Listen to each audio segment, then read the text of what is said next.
ஸ்டாலின் எப்பொழுது பேசினாலும் குறிப்பிடுகிறார், எங்கள் கூட்டணி வலிமையான கூட்டணி, எங்கள் கூட்டணி 10 ஆண்டு காலம் தொடர்ந்து நீடித்துக் கொண்டிருக்கிறது என்று. ஆமா, ஜால்ரா போட்டுட்டு இருக்காங்க. என்ன பண்றது?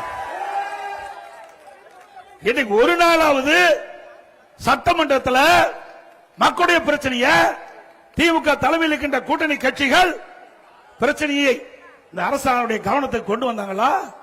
இல்ல. அவர்கள் எல்லாம் திமுக அடிமையாகத்தான் 10 ஆண்டு காலம் இருந்தாங்க. அண்ணா திமுக அப்படி அல்ல. எங்கள் கூட்டணியிலே சேருகின்றவர்கள் சுதந்திரமாக செயல்படலாம். அந்தந்த கட்சியுடைய கொள்கைகள் அவரவர்கள் விருப்பப்படி நடந்து கொள்ளலாம். கொள்கையின் அடிப்படையில் மக்களுடைய பிரச்சனையை எடுத்து வைக்கலாம். இது அண்ணா திமுக கூட்டணியிலே இன்றைக்கு சுதந்திரமாக இருக்குது. திமுக கூட்டணி அப்படி இல்ல. 10 ஆண்டு காலம் தொடர்ந்து திராவிட முன்னேற்ற கழகத்தில் அங்கம் வைத்த அந்த கட்சிகளுக்கு அற்புதமான பரிசு கொடுத்துட்டார். 2021 சட்டமன்ற பொதுத் தேர்தலில் 6 இடம் கொடுத்த கட்சிக்கு 5 இடம் கிடைச்சிருக்குது. திமுகவில் இருந்தா இப்படித்தான் நிலைமை.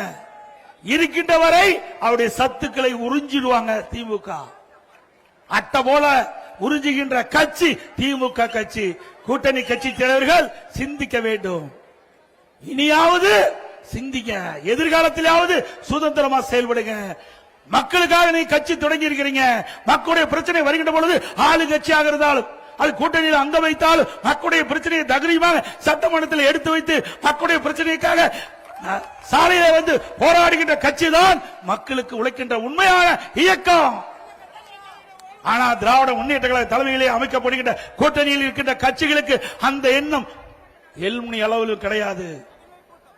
அடிமை கூட்டம் அங்க சொன்ன மாதிரி.